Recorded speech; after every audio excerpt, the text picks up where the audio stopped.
الحمد لله والصلاة والسلام على رسول الله وعلى آله وصحبه ومن والاه. أما بعد أيها الإخوة الكرام، نلتقي وإياكم في هذه الليلة المباركة، وليلتنا هذه من تكون 30 من شهر ذي الحجة لعام 45 و400 وألف للهجرة، وإما أن تكون الأولى من شهر محرم لعام 46 و400 وألف للهجرة. إلى الآن لسنا على علم بالتاريخ الصحيح. وأيا كان فنحن في ليلة السبت، وكعادتنا في هذه الليالي نفتح كتاب الإمام أبي زكريا يحيى بن شرف النووي رحمه الله تعالى المعروف برياض الصالحين. وكنا قد شرعنا في قراءة الحديث الأول من الباب 22 من هذا الكتاب، وعنوانه النصيحة، ولم نصل إلى غايته، فسنعيد قراءته من أوله، ثم نمر على ما تبقى منه معلقين بما يسر الله تبارك وتعالى عليه. Mes chers frères, nous nous retrouvons dans cette nuit qui est soit la 30e du mois de Dhul Hijjah 1445, soit la première du mois de Muharram de l'an 1446. Jusqu'à présent, on ne sait pas encore quelle est la date exacte. On le saura prochainement, Inch'Allah ta'ala. Ce qui équivaut à la 5e journée du mois de juillet de l'an 2024. Comme chaque vendredi soir, notre rendez-vous est avec l'imam Abu Zakaria Yahya ibn Sharaf al-Nawawi rahimahullah ta'ala et son livre Riyad al-Salihin, le jardin des vertus. Nous avons commencé lors de notre dernière rencontre la lecture du premier hadith du 22e chapitre qui est intitulé An-Nasiha, la franchise et la pureté de l'intention dans la relation. Et nous n'avons pas pu malheureusement arriver à la fin du hadith. Nous allons donc reprendre sa lecture depuis le début, puis récapituler rapidement ce qu'on a dit précédemment, pour enfin commenter comme on le peut, comme Allah le facilitera, sur la fin du hadith. Samillahi wal qari. Barakallahu fik.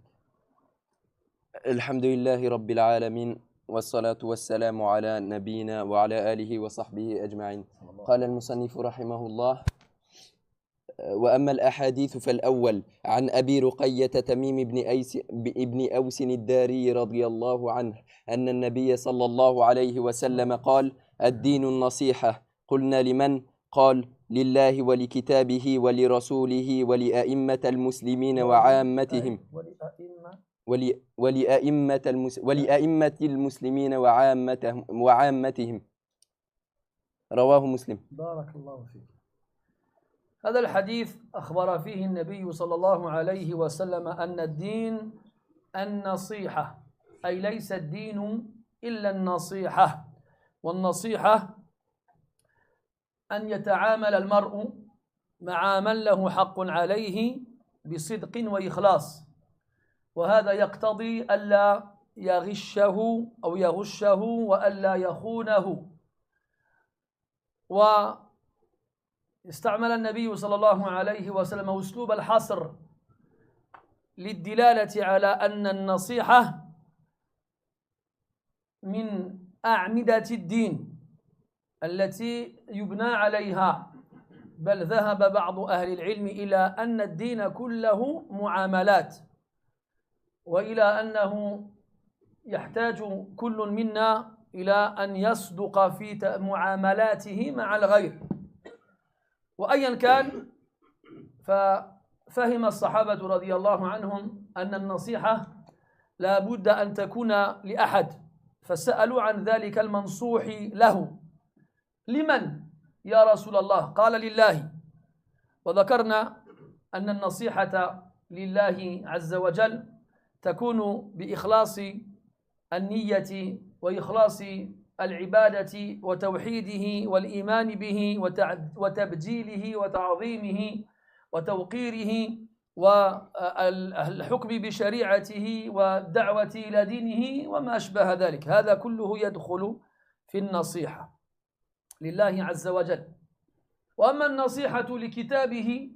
فبالإيمان بما فيه وتدبره وتعلمه وتعليمه والعمل به وما أشبه ذلك. هذا كله يدخل في النصيحة لكتاب الله عز وجل.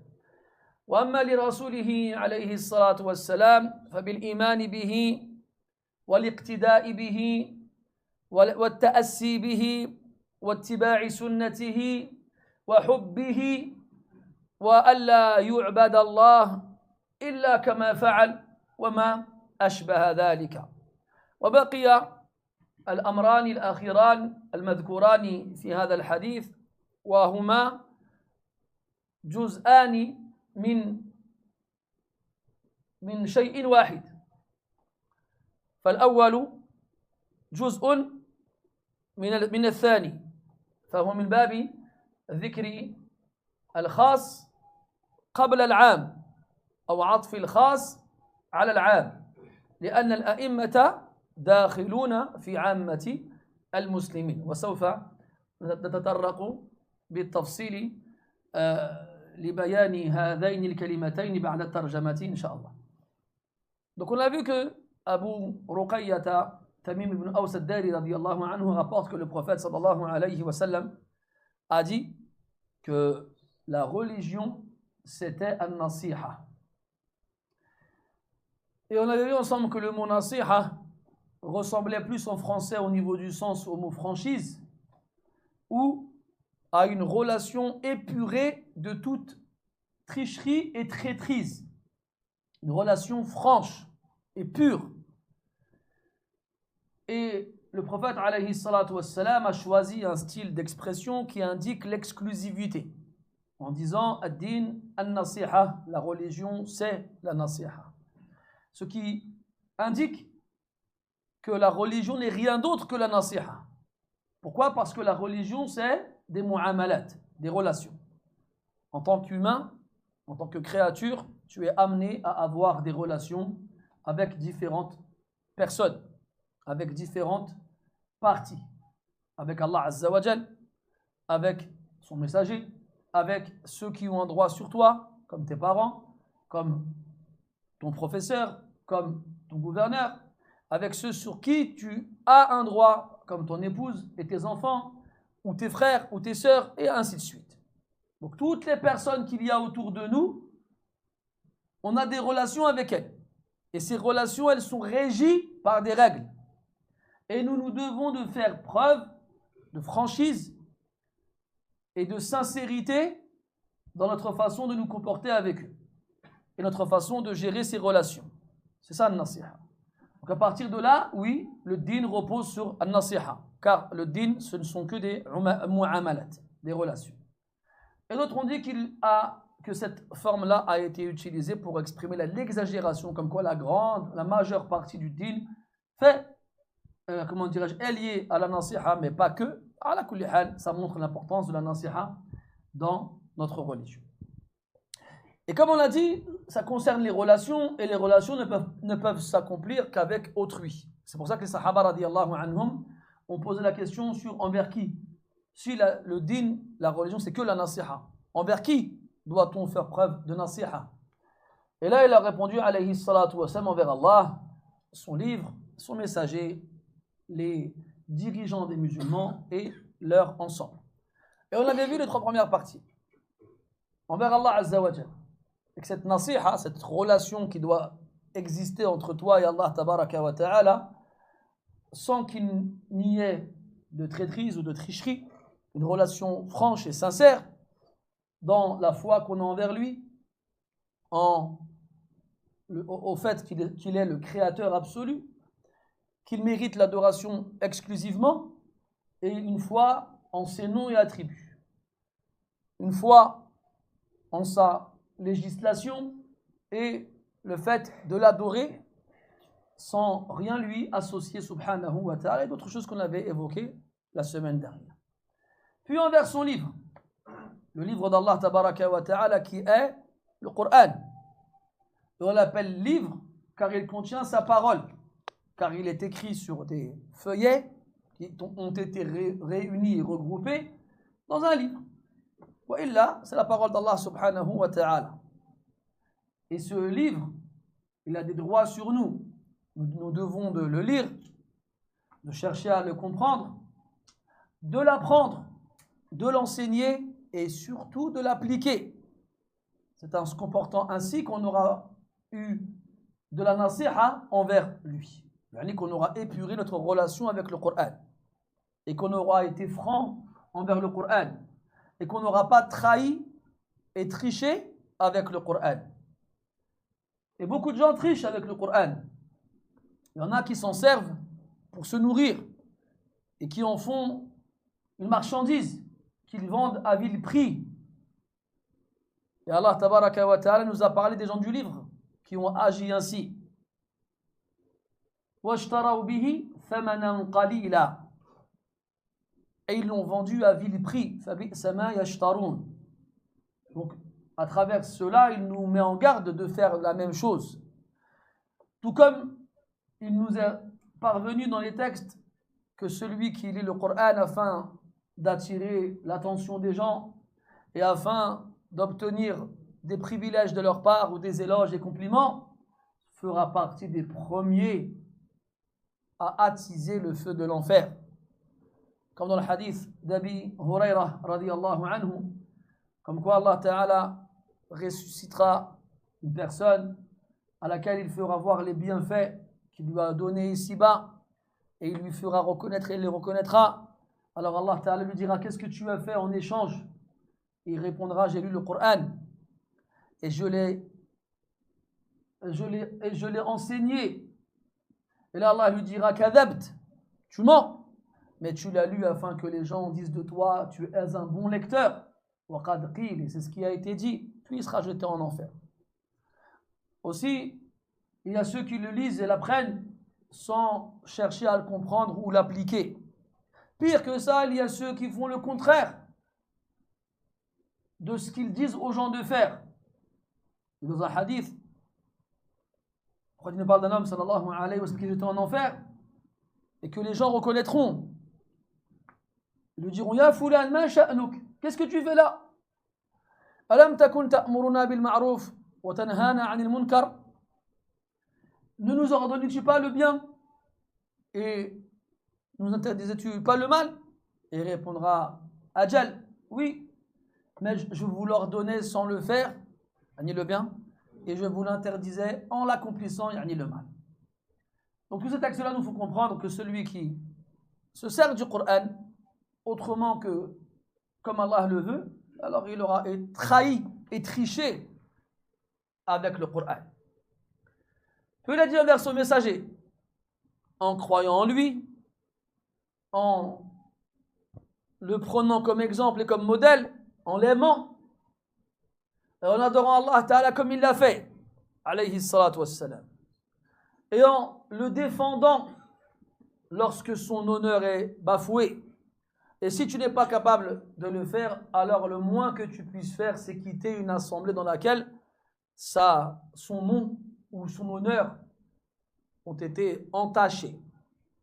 Imam Malik rahimahullah ta'ala, ils l'ont interrogé عن الإقامة في بلد يسب فيه أصحاب رسول الله صلى الله عليه وسلم فقال: تجب الهجرة من مثل هذا البلاد فكيف ببلد يسب فيه رسول الله صلى الله عليه وسلم.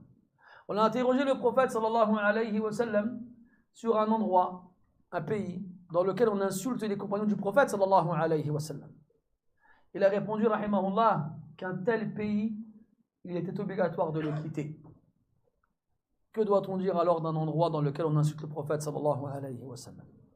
Ala kulli hal, donc une nasiha envers le prophète alayhi salatu wa sallam, c'est une franchise, un amour franc, un amour véridique et sincère, et pas seulement un mot qui effleure le bout de la langue sans avoir d'origine dans le fond du cœur. ثم قال: ولأئمة المسلمين وعامتهم. أئمة جمع إمام، ويراد بالإمام أحد رجلين: الإمام الأعظم وهو الخليفة، أو من ينوب عنه ويقوم مقامه. والرجل الثاني هو العالم، وهما المرادان بقول الله تبارك وتعالى: يا أيها الذين آمنوا أطيعوا الله وأطيعوا الرسول وأولي الأمر منكم. وقال: العلماء هم الأمراء والعلماء. وذهبت طائفة إلى أنهم العلماء دون غيرهم، لأن الحكام والأمراء تابعون لهم، فلا بد للأمير أو الحاكم من عالم يرجع إليه ويستفتيه فيما يحتاج إلى معرفته. وأيا كان فالأمير يقيم الدولة، والعالم يقيم الناس بعلمه حتى يعبدوا الله تعالى على بصيرة. فالأمير يجب أن ينصح له بأن يوجه إليه التوجيهات الحسنة، أو بأن توجه إليه التوجيهات الحسنة. وإذا لاحظنا فيه خللا أو تقصيرا أشرنا إليه بيننا وبينه من غير فضيحة وما أشبه ذلك، وأن ندعو الله لهم بالصلاح والتقى والخير، لأن في صلاحهم صلاحا للناس جميعا، وفي فسادهم فساد للناس جميعا.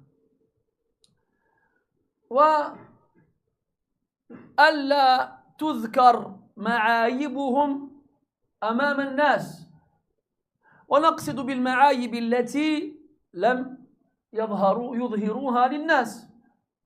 فأما العيوب التي أظهروها للناس من عند أنفسهم فليس هذا من نشر العيب، لأنهم قاموا بذلك أولا. وأيا كان هكذا كانت طريقة السلف مع أئمتهم، وإن كانوا فيه ما يقدح وما يعاب، لأن مصلحة القيام بالناس مقدمة على عيوب أئمتهم، شارطة ألا يكون لهذه العيوب تأثير على كيفية رعايته بالناس، وإلا فشيء آخر. وعلى كل حال هكذا يقال في حق أهل العلم، أن يحترموا وأن يقدروا وأن يعرف لهم حقهم، كما قال عليه الصلاة والسلام: ليس منا من لم يرحم صغارنا ولم يوقر كبيرنا ولم يعرف لعالمنا حقه. فلا بد من معرفة حق العالم، ولا بد من احترامه وتوقيره وتبجيله، ولا بد من استفتائه إن كان أهلا للفتيا، ولا بد أيضا إذا كان فيه عيب أو نقص أو خطأ، لأنه من جنس بني آدم وكل بني آدم يخطئون، ولا يسلم أحد من الخطأ وإن كان من أجلاء أهل العلم.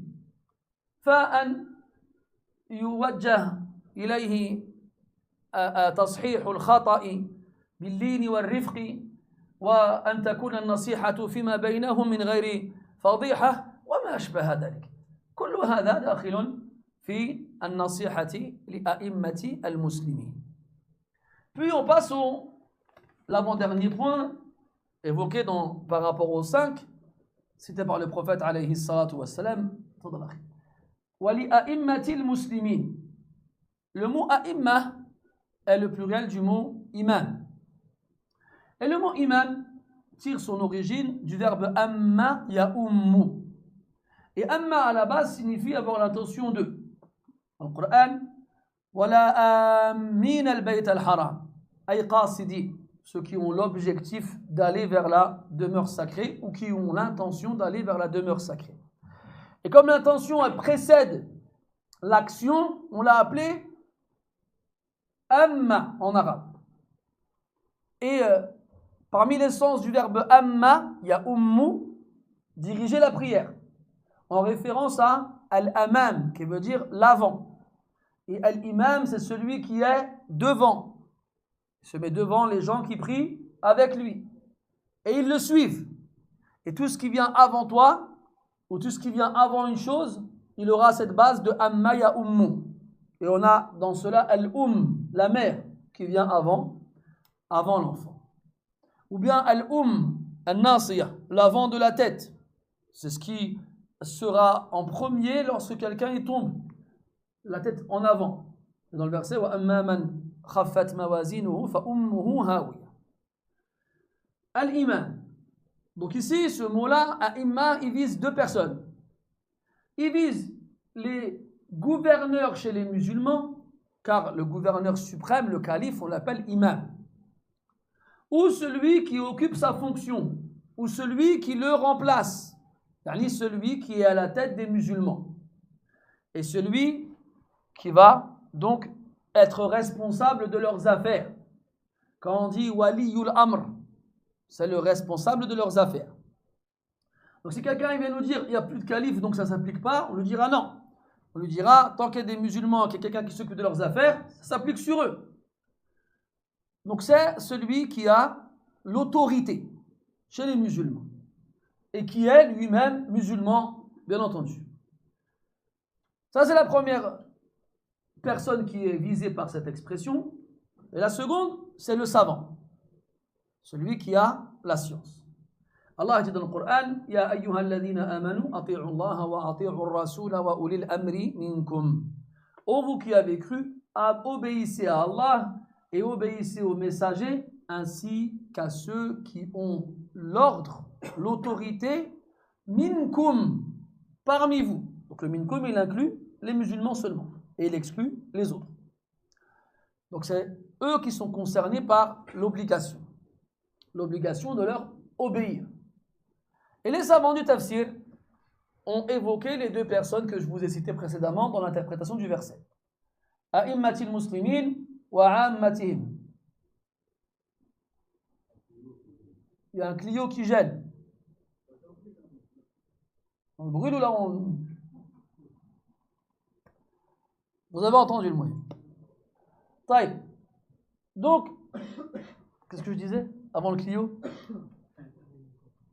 Ulil amri minkum. Vraiment, il m'a fait un beau sourire, machallah, mais même si ça me touche que tu me fasses d'aussi beaux sourires, ça m'a pas donné, ça m'a pas remis sur les rails.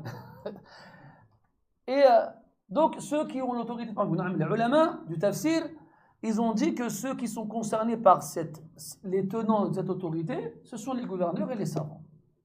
Et il y a des ulama qui ont dit que ce sont les savants seulement, car ce sont eux qui ont la priorité, car les gouverneurs sont dépendants des savants, contrairement à l'inverse, car le gouverneur, il est chargé d'instaurer dans sa population une stabilité, et lorsqu'il est confronté à des problématiques, il est dépendant du savant à qui il demandera un conseil ou son avis. Car les savants, notamment les fuqaha, sont comme des juristes. Ce sont ceux qui connaissent la loi d'Allah Azza wa Jal et ceux qui savent comment se comporter en fonction des circonstances.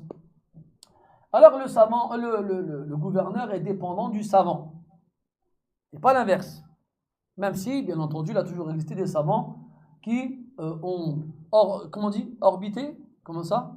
Non, pas si, qui ont gravité, qui ont circulé autour des gouverneurs, bien sûr, pour des intérêts mondains. C'est pour ça que les savants, ils ont dit que les savants se divisent en trois catégories. Alim dawla, wa alim ummah, wa alim millah. Il y a trois types de savants. Il y a le savant de l'État, il y a le savant des gens et le savant de la religion. Le savant de l'État, c'est celui qui va dire ce qu'il va dire pour satisfaire l'État. Le savant des gens, c'est celui qui va dire ce qu'il va dire pour satisfaire les gens. Et le savant de la religion, c'est celui qui va dire ce qu'il va dire pour satisfaire Allah subhanahu wa ta'ala. Quoi qu'il en soit, on revient donc à la première catégorie qui sont les gouverneurs. Les gouverneurs, nous devons de leur obéir d'après le Coran et la Sunna. Et cette obéissance doit être franche et sincère.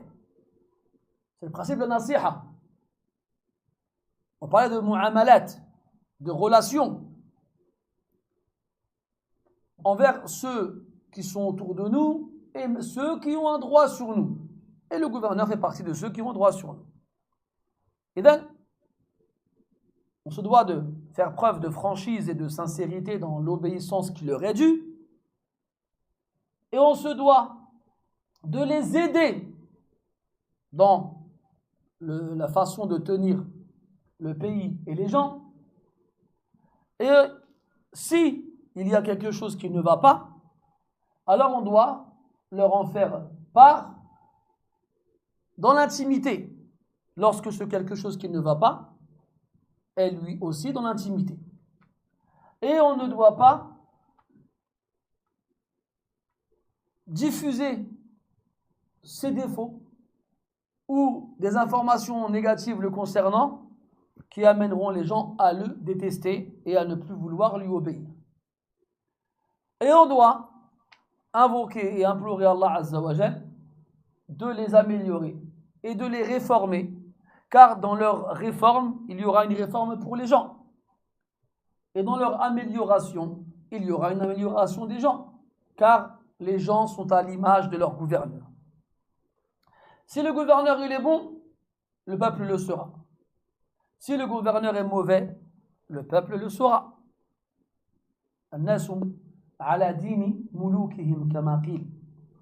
Les gens ils sont sur la même voie, la même religion que leur roi. Et comme il disait Ibn Mubarak rahimahullah, وَهَلْ أَفْسَدَ الدِّينَ إِلَّا الْمُلُوكِ وَرُهْبَانُ سُوءٍ وَأَحْبَارُهَا. Qui a perverti la religion si ce n'est les rois et les mauvais savants et les dévots. Ala kulli hal, si par contre le savant, le gouverneur, donc de lui-même va diffuser ses défauts et ses péchés aux yeux de tous, c'est la même règle que pour tout le monde. C'est quoi la règle pour tout le monde? Si ton frère il fait un péché en secret, conseille-le en secret. Ne va pas dévoiler ses péchés aux yeux de tous. Si par contre il n'a pas eu de conscience envers lui-même, jusqu'à avoir la fierté d'apparaître aux yeux de tous en accomplissant le péché, c'est lui qui a bafoué son propre honneur. Parce que le but de ne pas dévoiler les péchés du gouverneur, c'est de ne pas faire naître la haine dans le cœur des gens. Et donc, que cette haine-là ne les pousse pas à leur désobéir. Mais si ces péchés-là, ils sont dévoilés par lui-même, le mal est fait. Donc on n'est pas en train de dire que tu as le droit de le faire. C'est mieux de ne pas faire malgré tout. Voilà, c'est pas la même chose. Et toi, mets tes efforts dans le fait de demander à Allah Azza wa Jal. Il y avait un athar qui a été rapporté par Muhammad ibn al-Munkadir, si je ne me trompe pas. Je ne suis pas sûr. Il a dit avoir lu dans les anciennes écritures qu'Allah Ta'ala disait Ana Allahu malikul muluk qulubul muluki bayna yaday faman ata'ani arsaltuhum alayhi rahmah wa man asani arsaltuhum alayhi niqmah fala tashghalu anfusakum bisabbil muluk walakin tubu ila a'tafikum alaykum. C'est moi, Allah, le roi des rois. Les cœurs des rois sont entre mes mains. Quiconque m'obéit, je lui enverrai ces rois-là comme une miséricorde.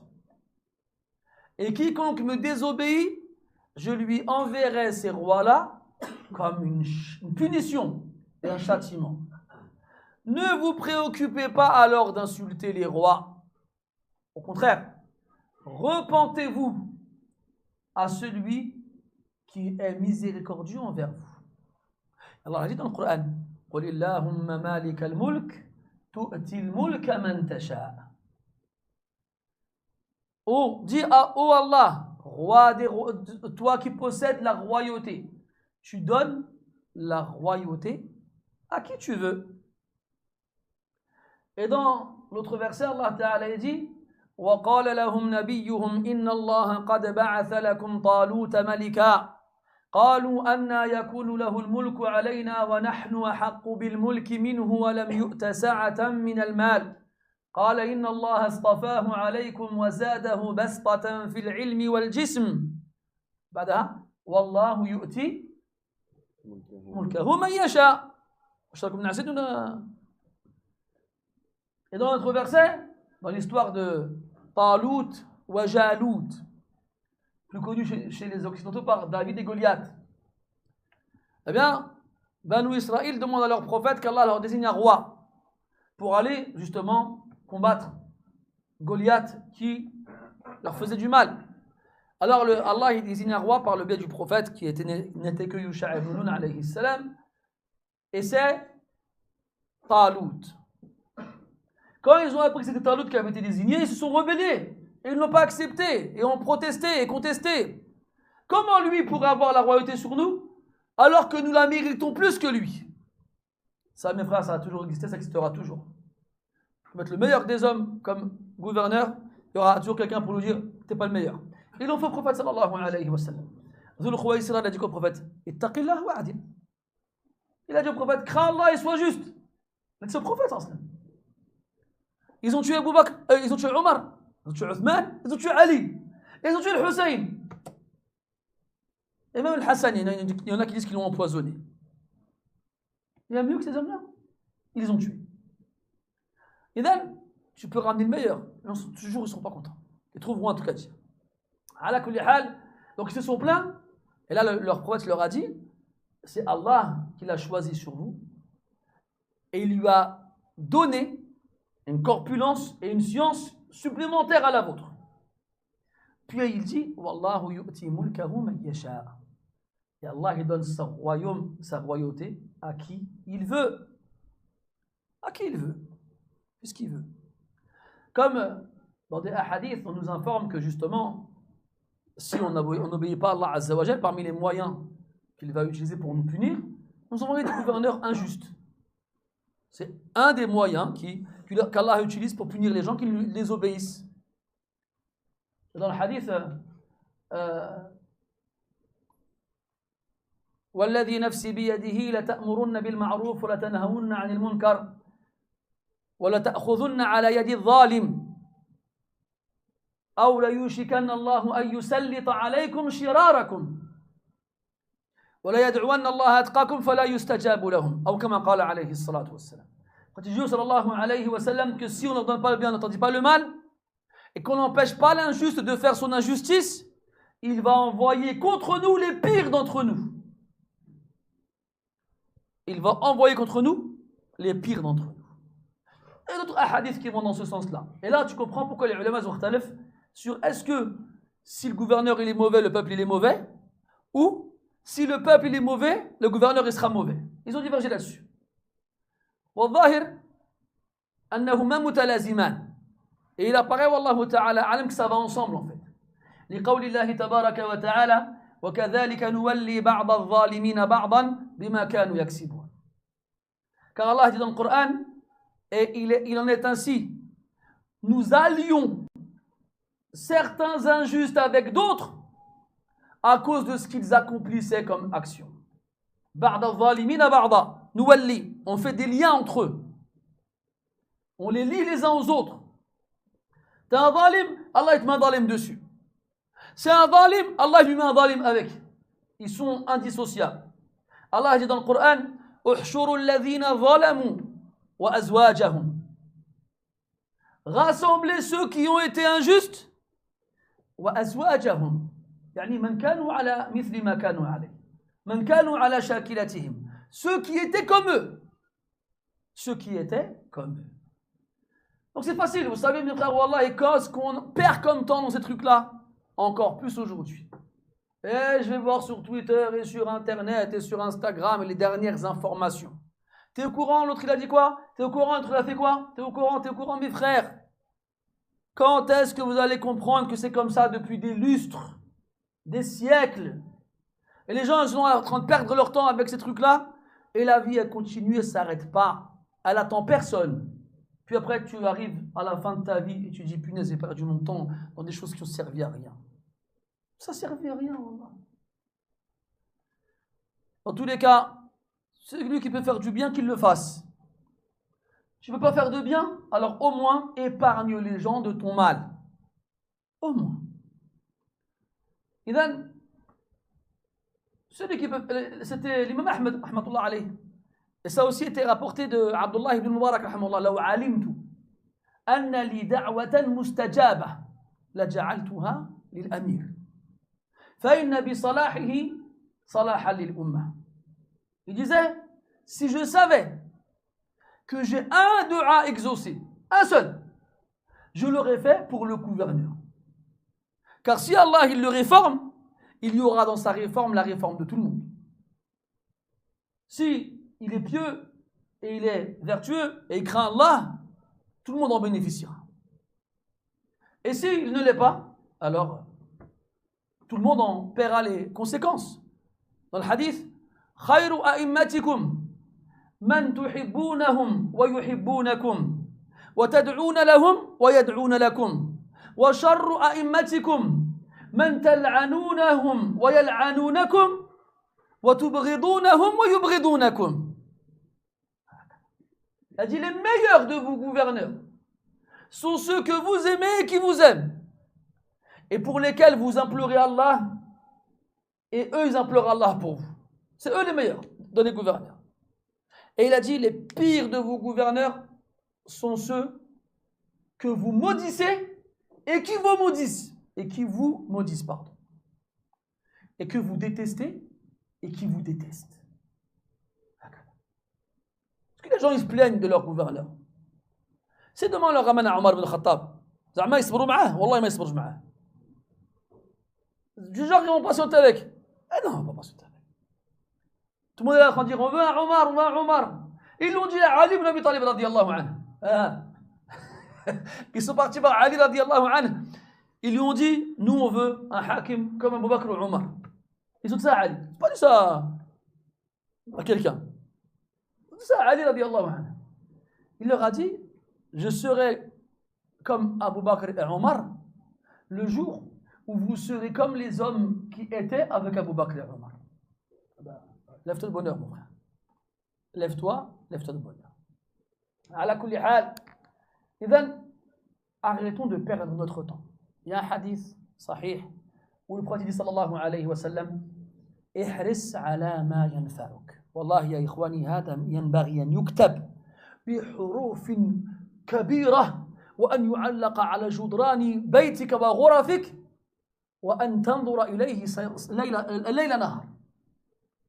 احرص على ما ينفعك. Efforce-toi dans les actions qui te seront profitables. Délaisse ce qui n'est pas profitable. Ce qui va être profitable, mets ta force dedans et ton énergie dedans. Wallahi, ce hadith, que ces trois mots-là. Ihris ala ces quatre mots-là, ma yanfa'uk. Ils doivent être écrits avec des lettres capitales et on doit tapisser les murs avec, de nos maisons et de nos chambres. Comme ça, on le voit tous les jours et qu'on arrête de perdre notre temps dans des choses futiles qui ne nous apportent rien. Et qu'est-ce qu'elles sont nombreuses, mes frères, ces choses futiles qui ne nous apportent rien. Et wallah. إذن احرص على ما ينفعك. هل انتفعت بسبك للملوك والعلماء؟ T'as tiré quelque chose, toi? Je vais vous raconter une histoire il y a longtemps pour les anciens parmi nous ici. Un des premiers trucs qu'il y avait sur Internet pour faire des salons de discussion. Paul Talk. Ah, ça, il faut être un dinosaure pour connaître celui-là. Soufiane, tu connais, non? Tu as même dit, Ali, peut-être tu le connais, peut-être, non? Ali, il est en train de dormir à côté de Soufiane. Bon, on va laisser dormir. Paul Talk, c'était des salons de discussion sur Internet. Je vous parle de ça, c'était au début des années 2000. Je me rappelle, je vais dessus, je me retrouve dans un groupe, parce que tu pouvais choisir les comment ça s'appelle, les sujets de discussion dans l'islam. Donc, je vais dans un groupe et je vois BAO, chien de l'enfer. Moi, naïvement, c'est quoi BAO? Est-ce qu'un d'entre vous sait c'est quoi BAO ici? BAO, c'était quoi? C'était Ben Baz, Albani, Uthaymi. Oh! Moi, j'arrive, je fais, oh, moi, j'ai des musulmans de partout sur terre qui parlent le français, je vais faire connaissance avec des musulmans. Je suis arrivé, je vois, c'est marqué en gros BAO, chien de l'enfer. Et moi, naïvement, c'est quoi BAO? BAO, c'est Ben Baz, Uthaymin, Albani. A'oudhu billah, je suis ressorti. Alhamdulillah, pour moi, je connaissais déjà ces savants avant de rentrer dans ce groupe-là. Donc, je suis sorti aussi vite que je suis rentré. Mais quelqu'un, il ne les connaît pas. Et l'autre, il vient, il raconte son blabla, il dit n'importe quoi. Ben voilà. Billah alaikum, mes frères, ces gens-là qui étaient devant leurs écrans à insulter les ulama, ils sont où aujourd'hui? Où ils sont? Nisyan Mansiya. Personne ne les connaît, personne ne sait c'est qui, personne ne sait ce qu'ils ont fait. Qu'est-ce qu'ils ont fait pour la Ummah billah alaikum?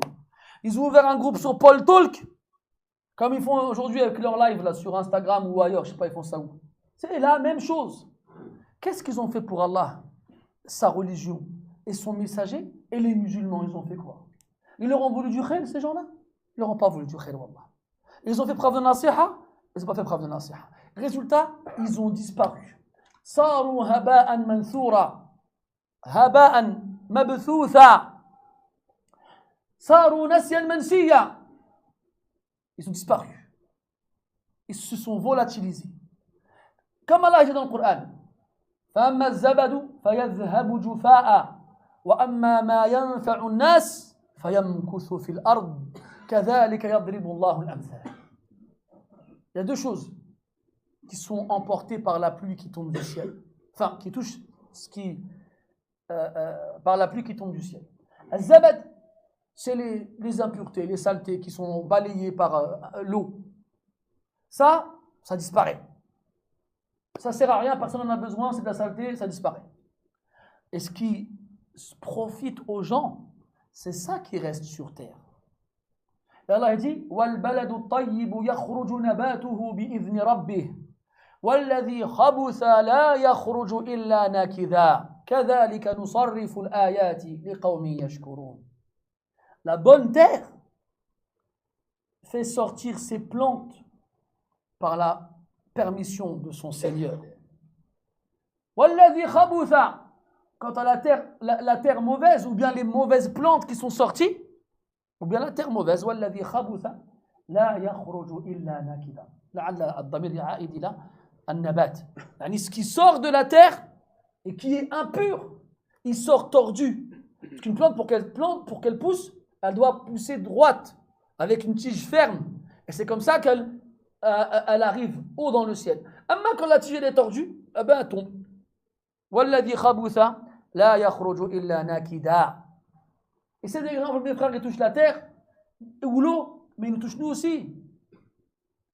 Regarde, ceux qui apparaissent aujourd'hui, Paul Talk, je ne sais même pas si ça existe encore ce truc-là. Paul Talk ou bien à l'époque Messenger et compagnie, pour les dinosaures. Il y a des tyrannosaures ici, des diplodocus. Et pour les poussins qui eux connaissent Instagram et Twitter et compagnie, eux, c'est pareil. Le nain il apparaît, du jour au lendemain, il fait un live, il s'énerve contre tout le monde. Ah, vous allez voir ce que je veux. Voilà, il est là. Et les gens, ils sont dans l'effervescence, tu vois. Oh, truc de fou, t'as entendu ce qu'il a dit, ce qu'il a fait, ce qu'il a dit. Ça va, c'est comme un feu de Bengale. Ça s'allume, ça scintille et ça s'éteint tout de suite après. Regardez mes frères, ce qui reste avec le temps. Ne regardez pas ce qui apparaît et qui disparaît tout de suite après. Qui ne vit que l'espace d'un instant. Ça ne vaut pas, ça compte rien. Ça vaut rien, ça compte pas.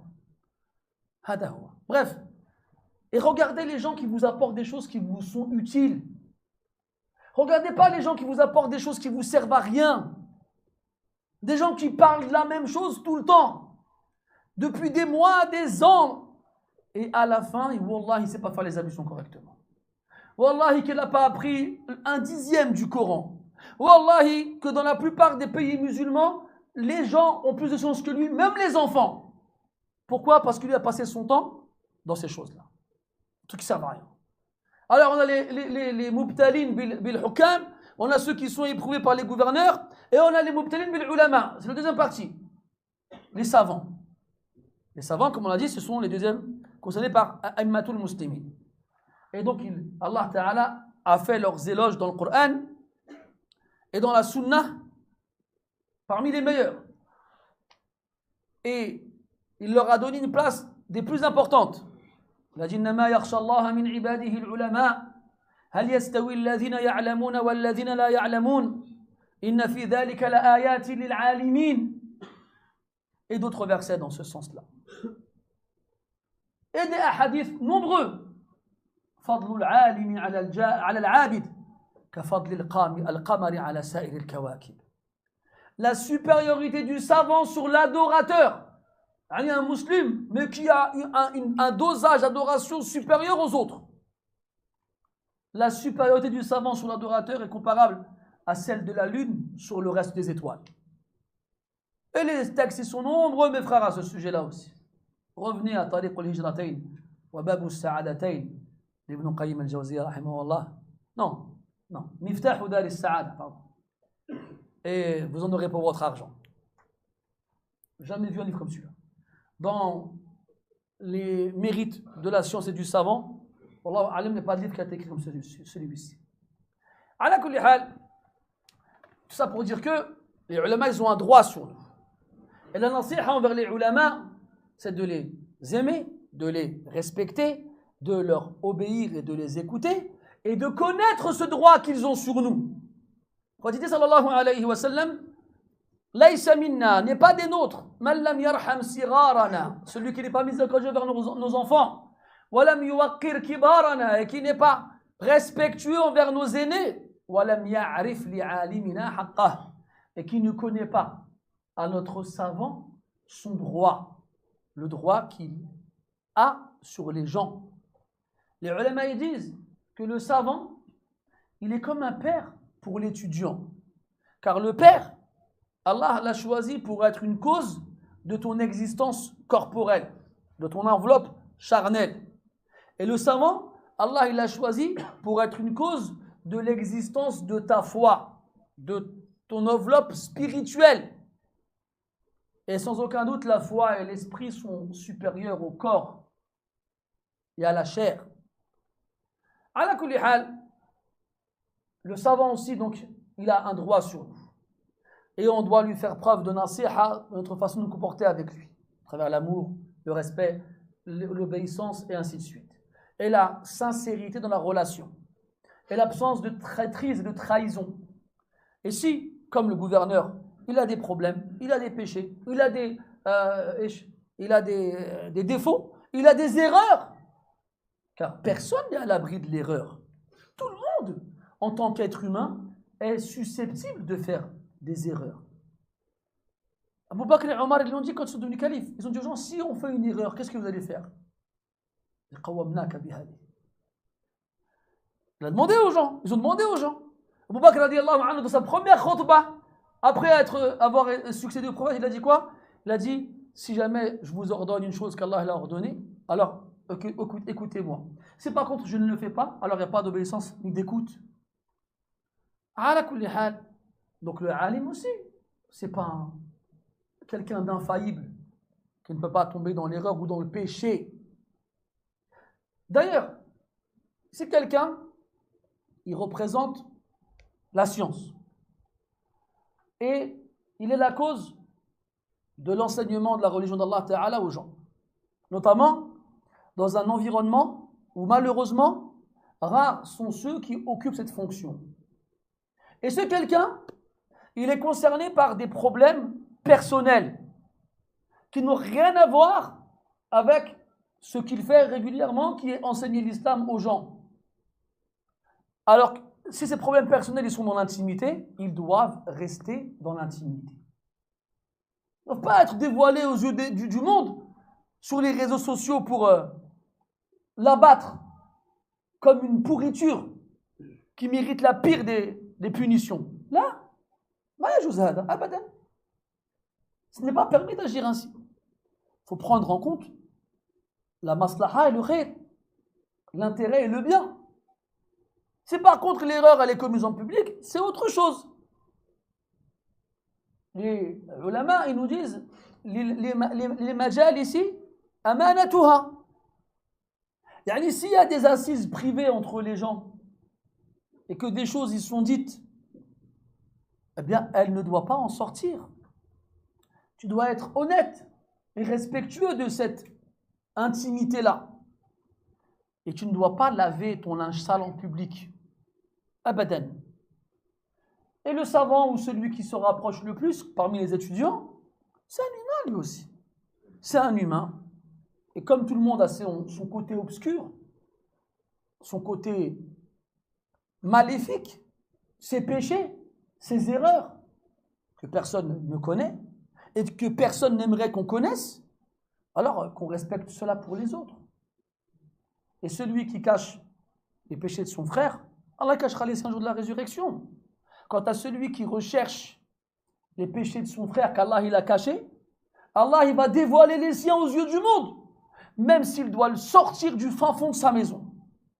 Jaza'an wifaqa. Et ce que je dis, mes frères, ça ne vient pas de moi. C'est la parole du prophète sallallahu alayhi wa sallam. Et ça, mes frères, les gouverneurs comme les savants, s'ils ont été évoqués ici, spécifiquement, alors qu'ils appartiennent à la généralité des musulmans, c'est parce que généralement, ce sont eux avec lesquels on a le moins de sincérité, de franchise dans nos relations avec eux. Le gouverneur, on le craint, ou on espère quelque chose qu'il possède comme bien. Et le savant, pareil. Soit il va nous apporter un bien, ou soit on va l'envier, le jalouser, et on lui voudra du mal. C'est pour ça qu'il les a cités précisément. Alors qu'il aurait pu dire Ammatul muslimin, l'ensemble des musulmans. Parce qu'ils rentrent dans cette généralité. Non.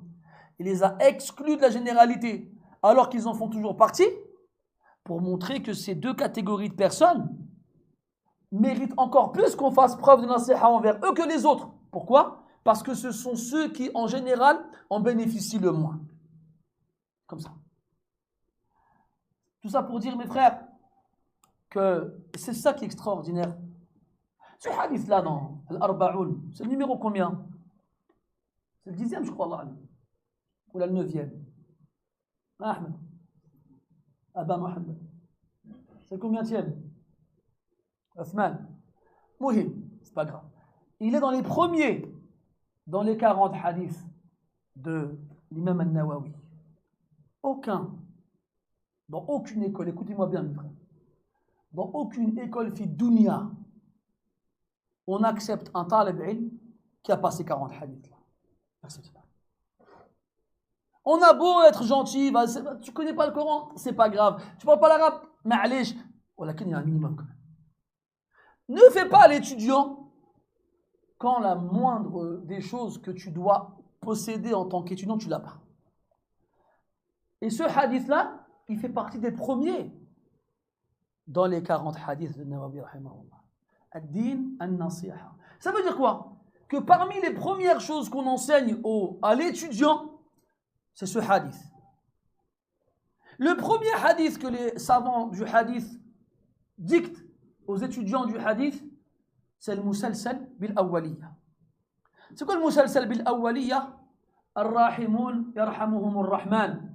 Irhamu man fil ardi yarhamkum man fis sama'. هذا الحديث معروف. C'est le premier hadith qui t'enseigne les ulama celui-là. Pour que tu apprennes que la base dans la science, c'est quoi? Ar-Rahma, la miséricorde. Puis, on te fait apprendre les 40 hadiths de l'imam al-Nawawi rahimahullah, dans lesquels on trouve quoi? Ad-din ou nasiha. Et on ne veut pas de toi que tu apprennes sans comprendre. On t'apprend et on t'explique. Et on te dit, wali a'immatil muslimin, aux dirigeants des musulmans, pour que tu saches que ce sont eux qui sont pointés du doigt et qui sont visés par les railleries et les moqueries et les critiques et les mensonges. Ya akhi, ils ont menti sur le prophète alayhi salatu wassalam. Tu crois qu'ils vont pas mentir sur toi? Ils ont menti sur Aïcha radiyallahu anha. Tu crois qu'ils vont pas mentir sur toi? Ils ont menti sur Abu Bakr et Omar et Uthman et Ali et Fatima et Al-Hassanan ou Al-Hassanani, naam. Ils ont menti sur les meilleurs des hommes et des femmes. Le Nabi sallallahu alayhi wa sallam, quand il montait sur lui, il était triste.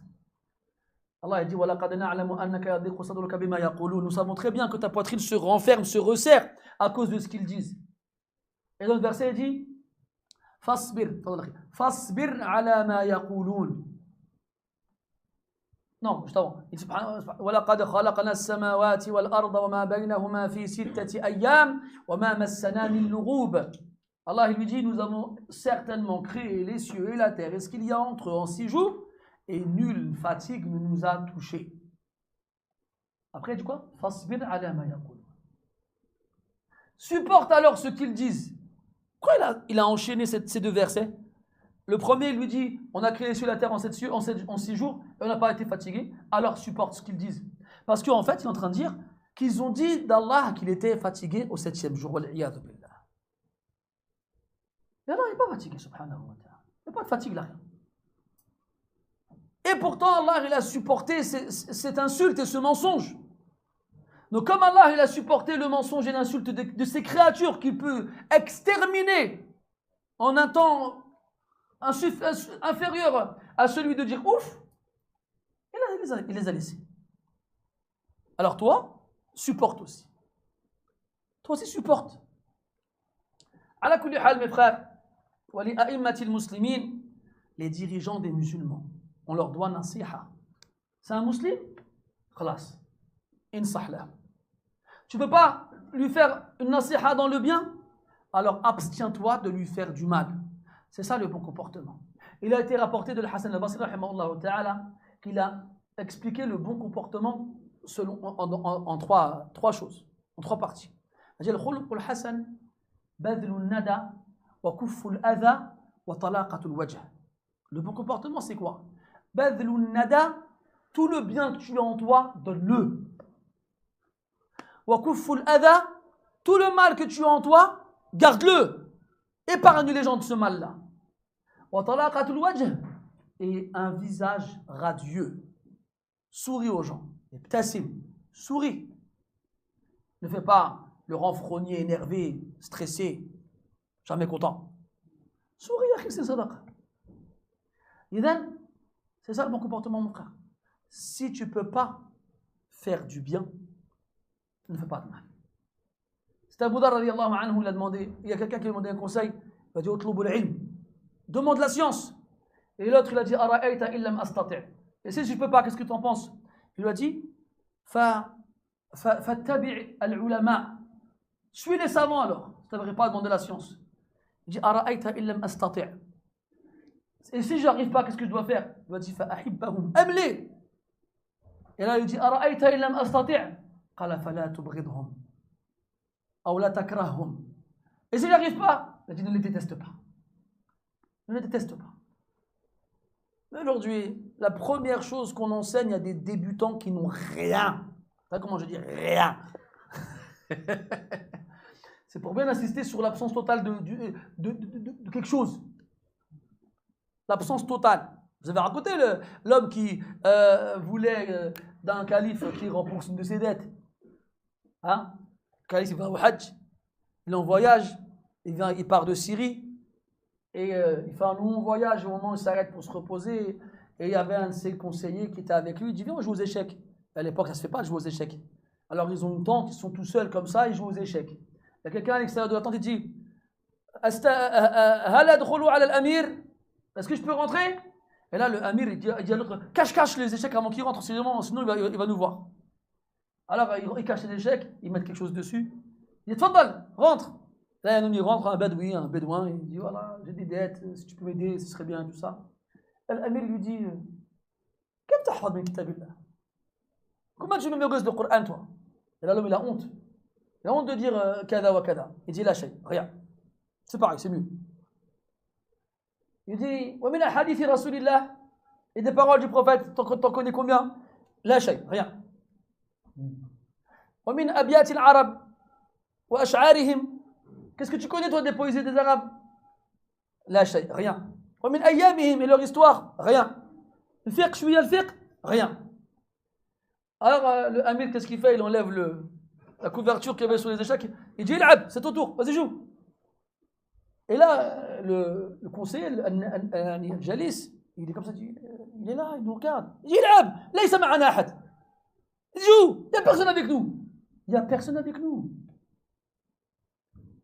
Donc avant, tu étais invisible. Tu avais la cape d'Harry Potter. Tu étais Harry Potter. Aujourd'hui, tu parles sur Internet. Voilà. Et aujourd'hui, on t'écoute. On t'écoute. Donc celui qui a agi ainsi, il n'a pas appliqué ce hadith-là. Il ne l'a pas appliqué. Il peut dire ce qu'il veut. On suit le Coran et la Sunna sur la compréhension des prédécesseurs, c'était un menteur, tu ne suis rien du tout. Je suis le hawa. Si tu avais appliqué ce hadith-là, tu n'aurais pas agi comme ça. كذاب أشر سيعلمون غدا من الكذاب الأشر إن لم يتوبوا. الشاهد, mes chers frères, après il finit en disant وعامتهم et leur totalité. On n'est pas en train de dire qu'il y a les hukam et les ulama qui ont droit à la nasiha, même si malheureusement peu sont ceux qui leur donnent.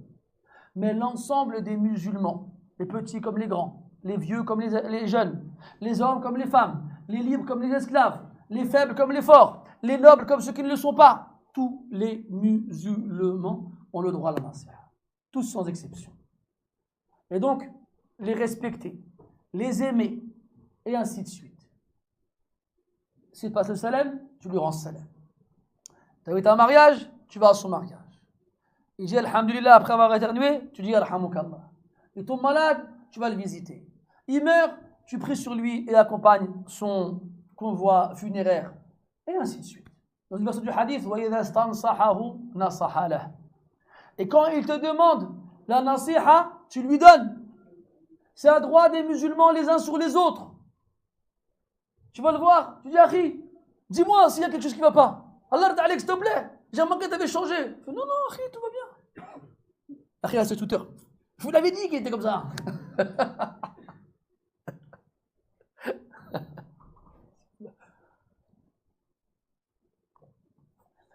تفضل أخي. الشاهد هذا ما نصح هذا. ما نصح أبدا. Il n'est pas نصح. On a dit quoi dans les versets de l'Araf et de l'Araf وأنا لكم ناصح أمين وأنصح لكم. C'est ce que les prophètes ils ont dit. C'est ce que les prophètes ils ont dit. Et Allah il a dit aux prophètes أولئك الذين هدى الله فبهداه مقتده. Suis la guidée des prophètes. Et Allah il a dit dans le Coran que les prophètes ils étaient nasihoun. Et Allah dans le Coran il a dit que ceux qui n'aimaient pas les nasihin c'était a'da'ur rusul, les ennemis des prophètes. Wa nasahtu lakum walakin la tuhibbuna an-nasihin. Je vous ai fait la nasiha mais vous n'aimez pas les nasihoun, vous les aimez pas. Une fois dans une assise de Omar ibn Khattab radiyallahu anhu, il y a quelqu'un qui faisait les éloges de Omar, il exagérait. Mais Omar connaissait Omar. ليس بالذي يتملق بتملق الناس.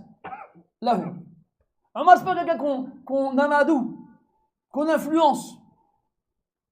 Et là, il y a quelqu'un qui était présent, il a eu peur pour Omar, que ses éloges le touchent dans son âme. Alors il s'est levé, il a dit Ya Omar, ittaqillah. Ya Omar, ittaqillah. Omar, il n'a rien fait, il n'a rien dit. Crains Allah. Et là, il a dit quoi? Comment oses-tu dire ça au commandeur des croyants? Et là, Omar a dit Uskut, da'hu. Tais-toi, laisse-le. فوالله خير الناس من يقولها وبئس الناس من يرفضها. Laisse-le, par Allah. Les meilleurs des gens sont ceux qui le disent. Ceux qui disent crains Allah aux autres. Et les pires des gens sont ceux qui le refusent. Ceux quand on leur dit crains Allah, ils refusent cette exhortation. Et celui qui te dit tes défauts et qui te corrige dans tes erreurs, lui il a été nasih envers toi. Amma il te regarde dans les yeux. Someone else. Un maître regarde dans les yeux, te fait des sourires. Il dit Uhibbuka fillah. Et dès que tu pars, hada munafiq hada. C'est un hypocrite. Tab'an nifaq amali. Je vous vois venir de loin avec vos gros sabots. Bien sûr, une hypocrisie liée aux actions. C'est eux qui agissent comme ça. C'est eux qui faisaient ça. C'est eux. C'est pas ça la nasiha. Il disait Salaf, mon frère, Akhi, huwa alladhi yaqulu li ma akrahu sama'ah. Mon frère, c'est celui qui me dit ce que j'aime pas entendre. C'est lui mon frère. Parce qu'il veut mon bien. Alors il me dit les choses que je ne veux pas entendre. C'est comme ça qu'on doit agir les uns envers les autres, mes frères. avec les musulmans, tous les musulmans qu'on voit. Bien sûr, billati ahsan. Il y a toujours une façon de faire. Al-Shafi'i, rahimahullah, il disait An-nasihatu amam al-mala'i fadiha. Si tu veux conseiller ton frère, si tu veux lui parler de ses défauts ou de ses erreurs, fais-le dans l'intimité. Si tu le fais en public, fadahtahu. C'est un scandale que tu lui donnes, que tu fais de lui. Et Yahya ibn Ma'in, rahimahullah, qui fait partie des ulama du jarh et du ta'dil, il disait quand je voyais une erreur chez mon frère, je faisais dua pour lui, et je le prenais à part, et je lui parlais avec douceur, et je patientais avec lui, et je demandais à Allah qu'il le guide, et je voulais son bien. Ya hasra. Ya hasra.